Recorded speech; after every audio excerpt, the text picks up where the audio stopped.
The Galactic Council chamber hung in the cold emptiness between stars. A massive ring of black stone and shimmering light circling a dead pulsar. Inside, silence pressed down like a weight. No one spoke. No one moved. All eyes, some with lenses, some with clusters of glowing orbs, some with no eyes at all, were fixed on a single platform at the center of the chamber. There stood Captain Elias Varek. He was alone. No guards, no advisors, just a man in a simple blue uniform with a white Earth insignia on his chest. Around him rose the towering figures of the galaxy's most powerful species, the Thalari, tall and crystalline, their bodies catching the dim light and fracturing it into sharp rainbows.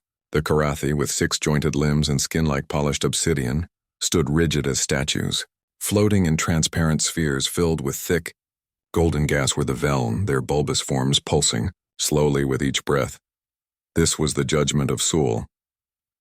And Earth had no friends here, the Presidium voice boomed. Through the chamber, a sound woven from 1,000 different languages, all speaking at once, yet perfectly clear. Species Terran Sol 3, it declared. You are hereby found in violation of the Prime Accord. Your unauthorized military intervention in the Zenthari Civil War has destabilized Sector 9. You acted without Council approval. You ignored diplomatic channels. You deployed weapons of unknown origin. A low hum of agreement rippled through the chamber. The Thalari shifted, their facets glinting with cold satisfaction. The Karathi crossed two of their arms, a sign of final judgment. Even the Veln dimmed their inner glow, as if already mourning Earth's fate. Elias did not look afraid. He did not look angry. He simply stood, hands clasped behind his back, calm as if he were on a morning walk through a park on Earth. The Presidium voice continued. Your punishment is this. You will surrender all interstellar vessels. You will deactivate your warp cores. You will accept permanent quarantine within your home system. Any attempt to leave Sol space will be met with immediate annihilation. The words hung in the air like ice. Earth would be caged, forgotten. Cut off from the stars it had only just begun to explore. Humanity had spent a century reaching for the galaxy, building ships, learning alien tongues, sending diplomats to distant worlds, and now, in one sentence, it would all be taken away. But then Elias moved, slowly, deliberately. He tapped a small device on his wrist. A soft chime echoed through the chamber, cutting through the heavy silence. Above him the air shimmered. A holographic star map bloomed into view, real-time data, raw and unfiltered. Gasps rippled through the chamber. Not from Earth's defiance, but from what the map showed. At the very edge of known space, near the ruins of the old Karathi outer colonies, something was moving. Not a single ship, not even a fleet, an armada. Hundreds of vessels, dark and smooth, gliding through the void like ghosts. They left no energy trail, no communication signals, no heat signatures. They simply appeared, swallowed starlight, and moved on. The Veln called them the Hollow Fleet, Elias said, his voice quiet but carrying to every corner of the chamber. 6 months ago they sent a distress call, said something was consuming their outposts, not destroying them, erasing them. You, he said, turning slowly to face the Thalari envoy, called it superstition. You, he added, nodding to the Karathi, said it was internal sabotage. And you, he finished, looking up at the floating Veln spheres, were ignored. He paused. Let the shame sink in. Earth didn't ignore it. We tracked them. We studied them.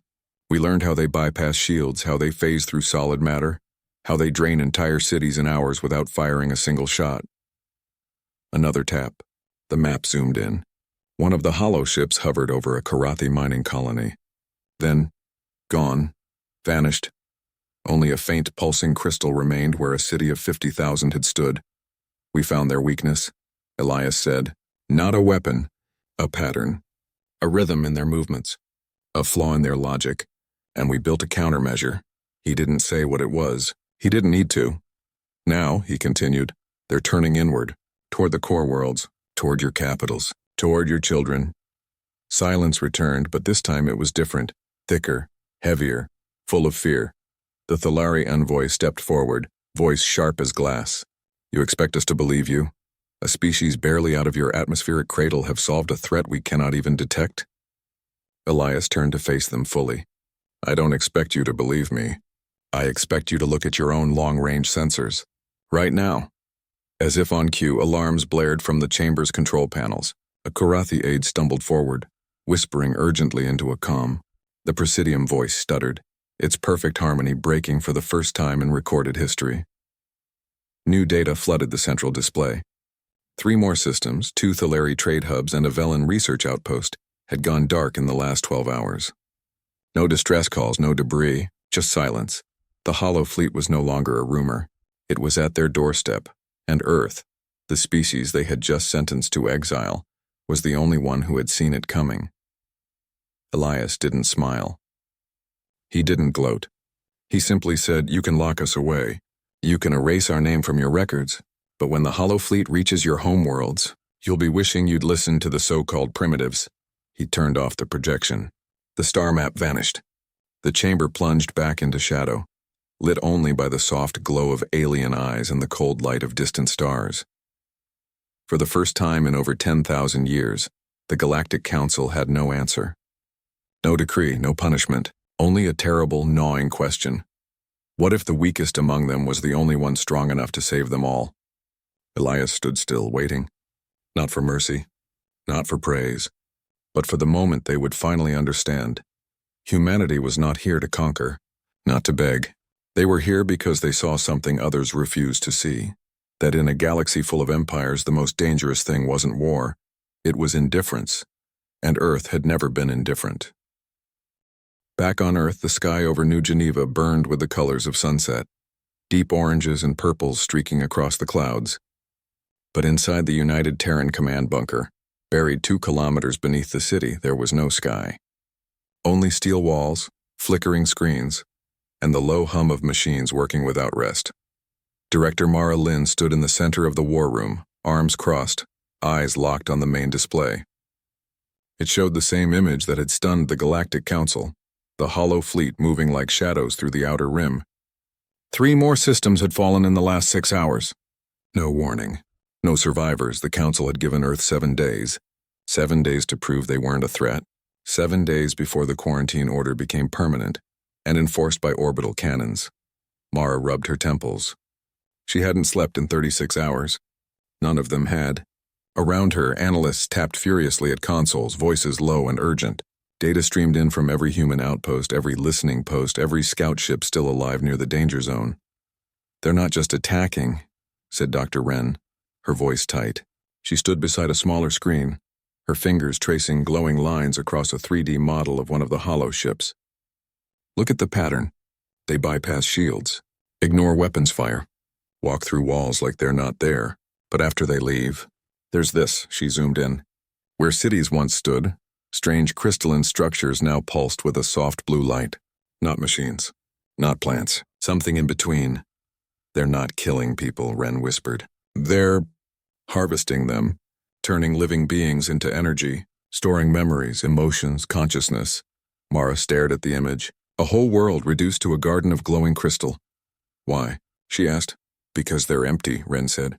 "I've been running simulations. Their ships show no signs of organic life.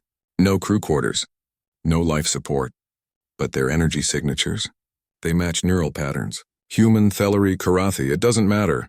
They're feeding on minds." Mara turned away. Her mind raced. The Council saw monsters, but what if the Hollow Fleet wasn't evil? What if they were desperate? She walked to a locked cabinet on the far wall. With a retinal scan and a voice code, it opened. Inside lay a single file labeled Fracture Protocol, classified level Omega. Authorized only by Earth's president, and Mara as Director of Deep Space Defense. She pulled it up on her private screen. Not a weapon, not a bomb, a signal. Every human who had traveled beyond the moon carried a tiny neural node implanted at the base of their skull during basic training. Officially, it was for emergency medical telemetry and fleet coordination. Unofficially, it had a second function, one never tested, never revealed. When activated, the nodes could link human minds across light years. Not just sharing data, but feelings. Fear, hope, grief, joy. It was based on a theory Earth scientists had proven decades ago. Human consciousness wasn't just electrical. It resonated on a quantum level. And when many minds focused on the same thought, The signal could be amplified. The fracture protocol wasn't meant to fight. It was meant to connect. Mara made her decision. Get me every human ship within 5 light years, she ordered. Scouts, freighters, med vessels, doesn't matter. I want them all on standby. And the council? Asked a young officer. Let them watch, Mara said. They think we're reckless.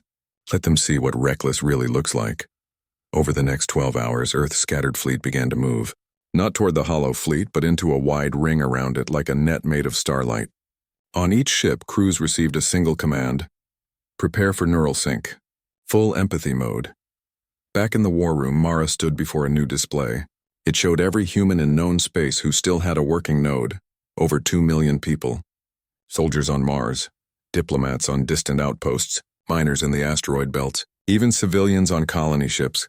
We're not going to shoot them, Mara said to Ren. We're going to talk to them.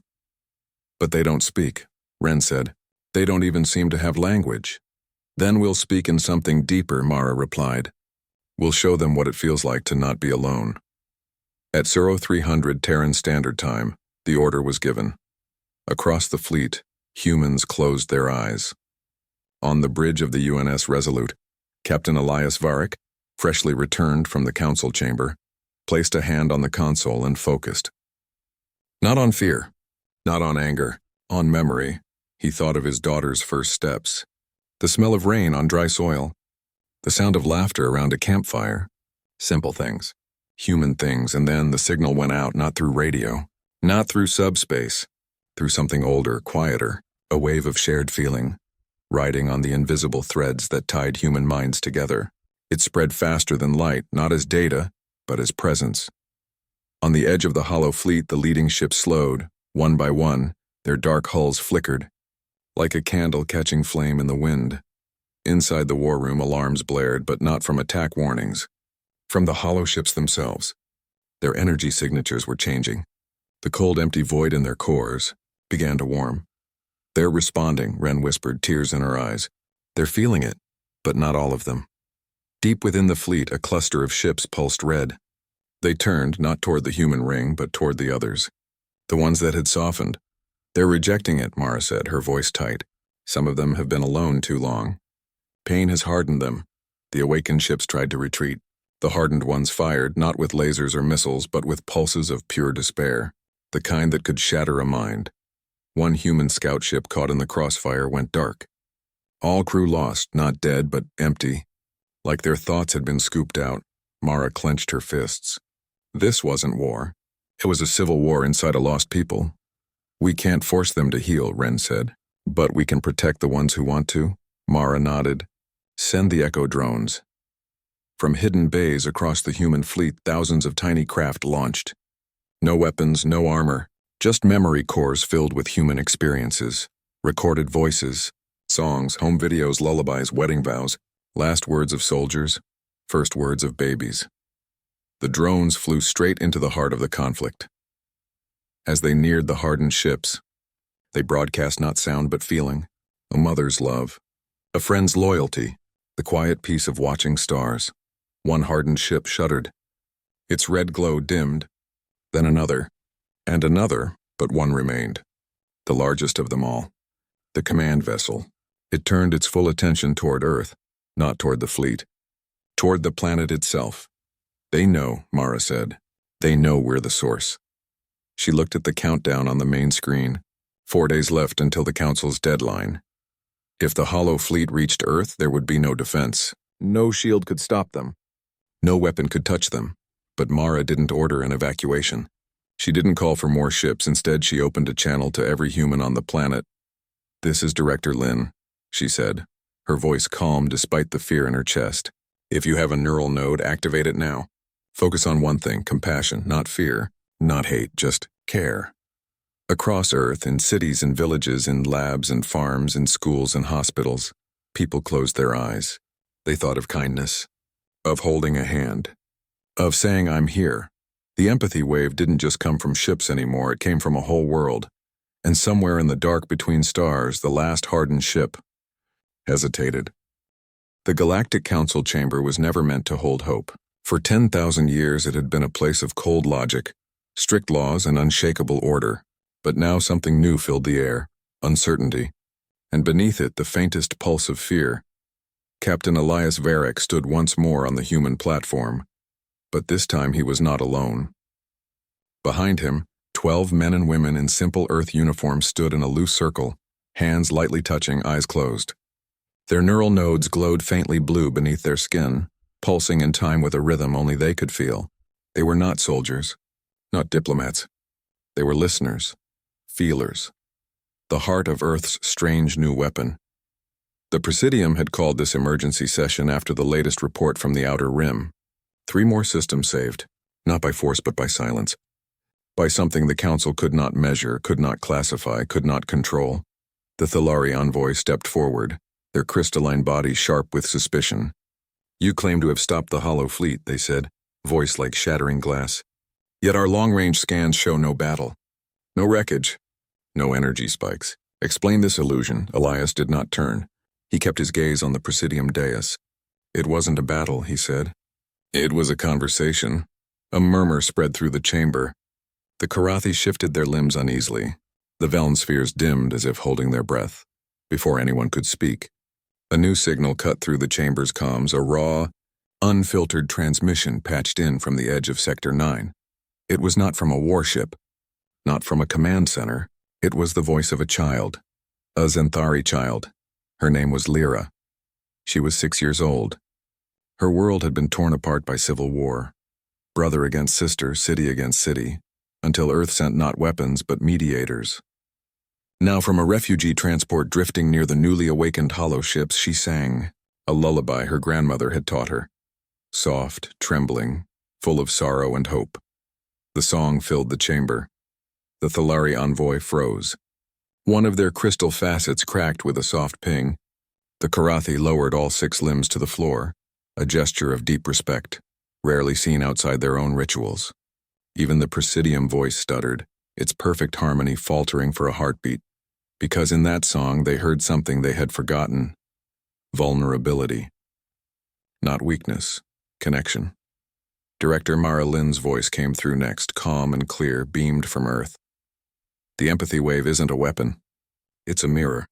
When the Hollow Fleet touched it, they didn't see enemies. They saw themselves, their pain, their loneliness. And for the first time in centuries, they remembered what it was to feel seen." Silence returned, but it was different now, softer. The leader of the Reclaimed, the name the Awakened Hollow now called themselves, stepped onto a newly created platform. They were tall, translucent, their bodies shimmering like mist over water. Their eyes held galaxies of sorrow. "We were lost," they said, their voice translated through a human-designed empathy filter. "We drifted in the dark, feeding on minds because we could not bear our own emptiness. You did not destroy us. You reached into the void and held out a hand." The Presidium remained still. The Council had rules, protocols, precedents, but none of them covered this. Then the Veln envoy spoke, their voice bubbling through golden gas. "We sent the first warning. No one listened. Earth did, and now they offer us not victory, but healing." Elias finally turned to face the Council. "You asked why we broke the Prime Accord, why we went into the Zenthari War without permission. The answer is simple: because we saw people suffering and we couldn't look away. That's not recklessness. That's responsibility." He gestured to the Reclaimed leader. "And now you have a choice. You can keep building walls between species, enforcing silence in the name of order, or you can join us in building bridges." The Thalari envoy scoffed, but it lacked its earlier sharpness. "Bridges built on feelings? On songs and memories? That is not governance. That is poetry." "And what is governance?" Elias asked, "if it cannot protect the smallest voice in the galaxy?" At that moment, the main display lit up with new data. The last of the hardened hollow ships, the command vessel, had stopped its advance toward Earth. It hovered near Mars, unmoving. Not attacking, not retreating, waiting. Mara's voice returned. "It's listening. It wants to believe. But it's afraid that if it lets go of its pain, it will disappear completely." The Reclaimed leader bowed their head. "We can speak to it, but our voices are still weak. It needs more, it needs many." Elias looked at the Council. "Then let them hear you. All of you." He turned to his team. "Begin the link. The 12 humans behind him tightened their circle. Their breathing slowed. The blue glow of their nodes brightened, spreading like ripples in water. Then slowly, the light reached out, not just to each other but to the chamber itself. The Thaleri flinched as a wave of calm washed over them. The Karathi felt a sudden memory, not their own, of holding a newborn for the first time. The Veln sensed the warmth of sunlight on skin, something they had never known in their gas-giant cradle. It wasn't mind control. It was sharing, a taste of what it meant to be human, messy, fragile, but fiercely connected. The Presidium stirred. For the first time, the 1,000-voiced chorus spoke as one, not as law but as question. "What do you ask of us?" Elias met their gaze. "Nothing. We don't need your permission. But if you want to stop the last of the Hollow from falling back into darkness, lend your voices, your memories, your pain. Let it hear it's not alone." The chamber fell still again. Then one by one the envoys made their choice. The Veln released a soft hum, a lullaby from their own ancient past. The Karathi tapped a rhythm on their chest plates, a warrior's song of honor. The Thaleri hesitantly let a single tear of liquid crystal fall. It struck the floor and bloomed into a tiny flower of light. The combined signal, human, alien, broken, hopeful, shot out across space. Near Mars, the command vessel trembled. Its dark hull split open like a seed. Light poured out, not red, not cold, warm, golden. And from within, a single thought echoed across every human and alien mind within range. "Thank you." Back in the chamber, the Presidium raised their hands, not in judgment, but in awe. The vote began not with words, but with light. One by one, the envoys activated their species accord beacons. Green for approval, red for denial. Green, green, green. Even the Thaleri, after a long pause, turned their beacon green. The fracture protocol had not just saved worlds. It had cracked open the heart of the galaxy. Elias looked at his team.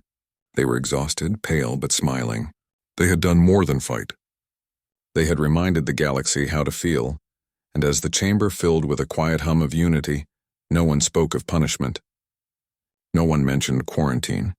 Instead, the Presidium voice said only this: "The Council stands corrected." Outside the chamber, the stars burned a little brighter.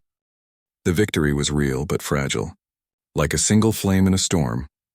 On the bridge of the UNS Resolute, Captain Elias Varick watched the feed from Mars orbit. The last of the Hollow Fleet, the great command vessel, now floated peacefully, its dark shell cracked open, glowing with soft golden light. Around it, smaller ships of the Reclaimed moved slowly, like children gathering around a parent who had finally come home. But not all was calm. Deep within the command vessel's core, something still resisted, a knot of pain so old it had forgotten its own name. Back on Earth, Director Mara Lynn stood in the war room, now repurposed as the Unity Hub. Screens no longer showed battle maps, but connection webs, lines of light linking human outposts, reclaimed vessels, and even hesitant signals from Thaleri and Karathi observation posts. The galaxy was learning to listen, but listening wasn't enough. Dr. Wren rushed in, her face pale. "The command vessel is stable, but its core is unstable. The hardened faction inside, it's not just angry, it's terrified. If we push too hard, it might collapse inward. And if it does..." She didn't finish. They all knew. A mind that implodes doesn't just die, it takes everything nearby with it. A psychic shockwave could wipe out every linked consciousness within 3 light years, including Earth. Mara rubbed her eyes. "We can't force it, but we can't wait. The Council is watching. If this fails, they'll call us reckless again. Dangerous." Elias's voice came through the calm but urgent. "Then we don't push. We invite." "How?" Wren asked. "With memories," Elias said. "Not just human ones. All of them," Mara understood. She opened a channel to the Council. Not to ask permission, to ask for help. At first silence. Then slowly responses came. The Velen sent recordings of their deep atmosphere songs, vibrations that carried the weight of centuries. The Karathi shared warrior oaths not of conquest but of protection. Even the Thalari, after long hesitation, transmitted a single crystal memory. The moment their first child was born in starlight. These weren't just data files. They were feelings wrapped in sound, light, and thought. Earth's scientists wove them together with human memories. First kisses, Last goodbyes, quiet mornings, shared meals, and loaded them into the Echo drones. Not thousands this time. Just one, the Unity drone. It launched from the Resolute, small and silver, no bigger than a person. It carried no weapons, no shields, only a single message: you are not alone. As it approached the command vessel, the golden light flickered. Shadows moved inside. The drone slowed, hovered, waited. Then a tendril of darkness reached out, not to destroy, but to touch. The moment contact was made, the drone released its payload, not as sound, not as image, as pure experience. Inside the command vessel, the ancient mind felt 1,000 lives at once. A Veln child floating in warm gas, a Karathi elder teaching a grandchild to carve stone, a human mother singing to her baby under a full moon. Joy, grief, love, all of it, offered freely. For the first time in millennia, the hardened core did not feel hunger. It felt full, but then, resistance. A memory surged from within the core, fire screaming, a world burning. The origin of the Hollow. They hadn't always been monsters. They were survivors of a cataclysm so great, their entire species had shattered. They fled into the void, trying to preserve what was left of their people by storing minds in crystal. But over time, the pain twisted them. They forgot they were saving. They only remembered taking. Now faced with kindness, they panicked. What if this was a trick? What if they opened their hearts and found nothing waiting? The command vessel shuddered. Cracks spread across its hull. The golden light dimmed. Elias, Mara said over the comm, voice tight. It's pulling back. I know, he replied. He stood from his chair, walked to the Resolute's main viewport, looked out at the trembling ship. Then he did something no captain had ever done in council space. He opened his own neural node, fully. Not just sharing a memory, sharing his present. His fear, his hope, his doubt. I'm scared too, he whispered, knowing the core could hear him through the link. But I'd rather be scared with you than safe without you. On Earth, Mara followed. Then Ren. Then every human on every ship. They didn't send perfect memories. They sent real ones, tripping over words, crying in the dark. Trying again, the Reclaimed joined. Then the Veln. Then hesitantly the Karathi. The Thilari envoy, watching from the council chamber, finally activated their own node. They sent a single thought. We were wrong. That was the key, not perfection, not strength. Admitting you were wrong. The command vessel stilled. The cracks sealed. The golden light returned, brighter than before. And from its core, a new signal pulsed outward. Not a cry of pain, a song of thanks. But the moment of peace was short-lived. Alarms blared across the Resolute. New contacts appeared on the long-range scan. Not hollow ships. Not council vessels, unknown, dozens of them, emerging from a nearby nebula. Their design was jagged, aggressive, weapons hot. Who are they? Mara asked. Ren's fingers flew over her console. No registry, no signal. But their energy signature? It matches old records. The Scourge. A cold silence fell. The Scourge were legend, a pirate armada that preyed on weak systems, selling mines on the black market. They'd vanished decades ago. Now they'd returned, and they'd seen the command vessel's light. They thought it was a treasure. Weapons locked, the Resolute's tactical officer said. They're hailing us. The screen flickered to life. A scarred alien with burning eyes sneered. That glowing ship is ours now. Step aside, Earth rats, or we burn your little boat to ash. Elias didn't flinch.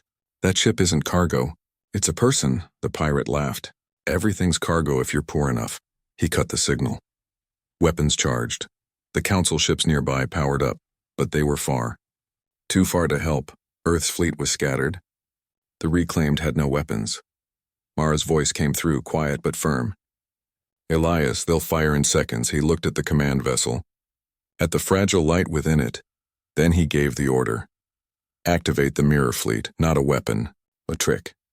Every human ship in range, freighters, med vessels, even mining drones, activated their external projectors. Not to attack, to reflect. They bounced the command vessel's golden light in every direction, creating hundreds of false images. To the pirates, it looked like an entire armada of glowing ships had appeared out of nowhere. Confusion spread through the pirate fleet. Sensors overloaded, targeting systems failed. In the chaos, the reclaimed moved. Not to fight, to shield. They formed a ring around the command vessel, their own bodies absorbing stray fire. One pirate ship fired anyway. A reclaimed vessel took the blast. It didn't explode. It shimmered, and the energy was absorbed, transformed, and released as a pulse of calm. The pirate crew froze. Not from damage. From feeling. They felt the pain of those they'd sold, the fear. The hope. One by one, they powered down. The lead pirate ship tried to flee. But the Resolute blocked its path. Elias opened a channel. "You don't have to be monsters," he said. "You can come home too, silence." Then the pirate ship lowered its weapons. The Scourge surrendered, not to force but to feeling. Back on Earth, Mara exhaled. The galaxy was changing, not through war, through witness. And humanity, once forsaken, now stood at the center, not as rulers but as reminders, that no one had to be alone. The final session of the Galactic Council began not with a gavel, but with silence. Not the heavy, judgmental silence of before, but a quiet full of waiting.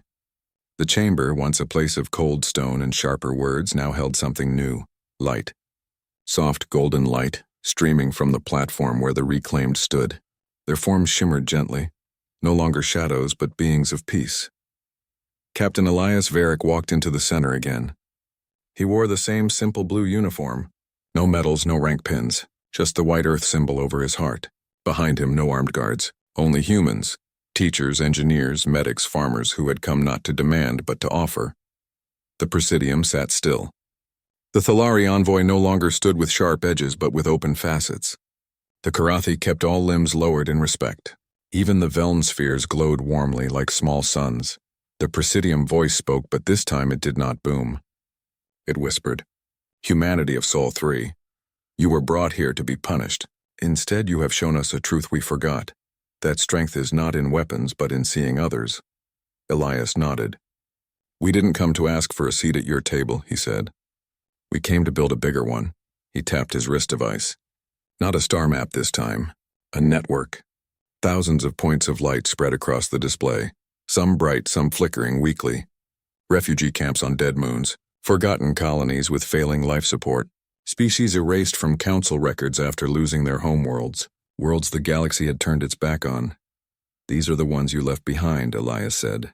"Not because they were weak, but because they were inconvenient." A Thalari delegate looked away. A Karathi envoy bowed their head. They knew he was right. The Hollow Fleet didn't start as monsters, Elias continued. They started as survivors no one helped. "We won't let that happen again." He turned to the reclaimed leader. The being stepped forward, their voice now clear through the empathy translator. "We offer our ships," they said. "Not for war, for rescue, for healing." Then the Velen spoke. "We offer our deep space sensors, to find those lost in the dark." The Karathi added, "We offer our engineers, to rebuild what was broken." One by one, species that had spent centuries guarding their borders now offered their hands. But Elias shook his head. "We don't need your armies. We need your trust." He looked at the Presidium. "Let us form something new. Not an alliance of power, a compact of care. Any world in need, no matter how small, no matter how strange, gets help. Not because they can pay, not because they are useful, but because they exist." The chamber held its breath. Then the Presidium rose, not as judges, as partners. "The Terran Compact is recognized," the voice declared. "Earth shall lead it, not as rulers but as first responders." No cheers, no fanfare. Just a slow, steady wave of agreement that passed through every envoy like a tide. Back on Earth, Director Mara Lynn watched the broadcast in the Unity Hub. Around her, people smiled, not with pride but with purpose. The war was over. The real work was just beginning. Over the next weeks, human ships left Sol space not with weapons but with supplies, seeds, medicine, teachers, clean water purifiers, and neural nodes now reprogrammed not for war but for connection. The first mission went to a dying colony of the Lyra, a species with no voice, only color.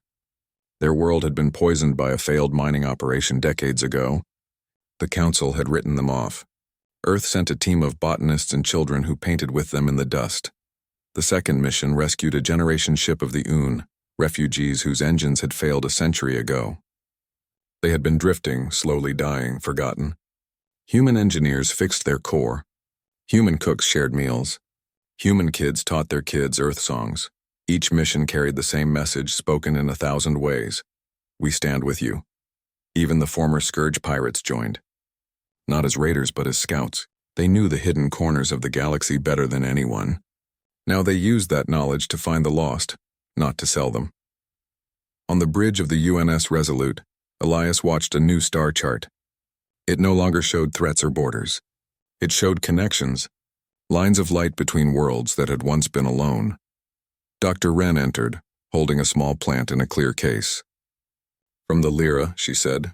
They call it hope root, grows in poisoned soil, turns it clean, Elias smiled. Planted on Mars. As the Resolute prepared for its next jump, a message came through from the Council. Not an order. A request a distant system far beyond the core worlds had sent a faint signal. Just 3 words repeated in every known language. Is anyone there? The Council had ignored it for weeks. Too far. Too risky, but Earth didn't hesitate. Elias gave the command. Set course for the signal. Full empathy mode ready. The ship leapt into the void. Hours later, they found it. A broken station orbiting a frozen moon. Inside, a single survivor. An old scientist from a species long thought extinct. They had been sending that signal for 20 years. When the human team entered, the scientist didn't speak. They just wept. Elias knelt beside them, placed a hand on their shoulder. Activated his node, not to send data, but to share presence. I'm here, he said. You're not alone anymore. The scientist nodded, tears falling like rain on dry ground. Back on Earth, Mara stood on a hill outside New Geneva, watching the stars. The sky was clear, quiet, full of promise. A child ran up to her, holding a small glowing crystal, a gift from the Reclaimed.